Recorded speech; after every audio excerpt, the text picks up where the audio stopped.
सगळ्या पापांचं फळ हे अमित शहाच्या पदरात टाकावंच लागेल. जालियनवाला बाग हत्याकांडामध्ये आम्ही एक जनरल डायर पाहिला होता. जंतर मंतरला आम्ही जनरल कायर बघितला.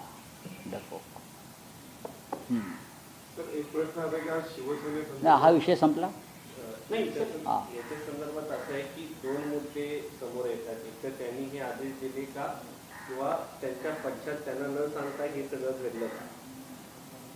काही असलं तरी त्यांनी राजीनामा द्यायला पाहिजे. जर त्यांना न विचारता फायरिंग झाला असेल तर ही जबाबदारी त्यांचीच आहे गृहमंत्री म्हणून.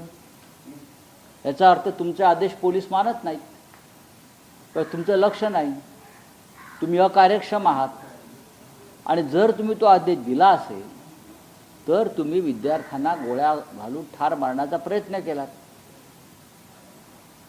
दोन्ही बाजूनी जर आपण पाहिलं तर अमित शहा हे अपराधी आहेत आणि त्यांचा राजीनामा मागणं हे राष्ट्राचं कर्तव्य आहे.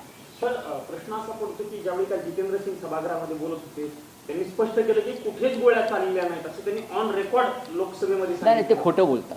त्यांच्या विरोधात आक्रमण आणलं जाईल. नाही, काही आणू द्या. जितेंद्र सिंग हे एक राज्यमंत्री आहेत प्रधानमंत्री कार्यालयाचे.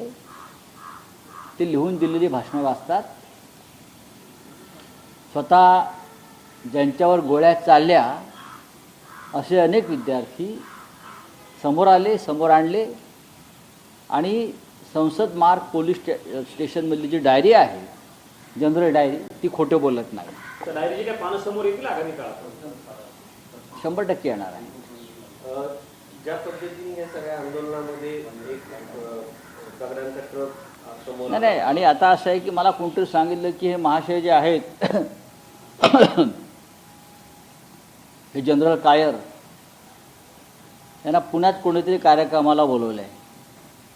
पुण्यभूषण पुरस्कार त्यांच्या हस्ते दिला जाणार आहे. ज्या पुणेकरांनी त्यांना बोलवलं आहे, मुलांवर गोळीबार करणाऱ्या या महाशयांना, त्या पुणेकरांना लाज वाटली पाहिजे.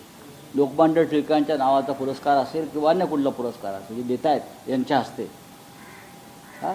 रक्ताने रंगलेले हात आहेत त्यांचे मुलांच्या. तुम्ही त्याचा विरोध करा. शिवसेना अख्ख्या पुणेकरांनी विरोध केला पाहिजे. शिवसेनेचा प्रश्न काय येतो इथे? बोलिए, आपका क्या? सर,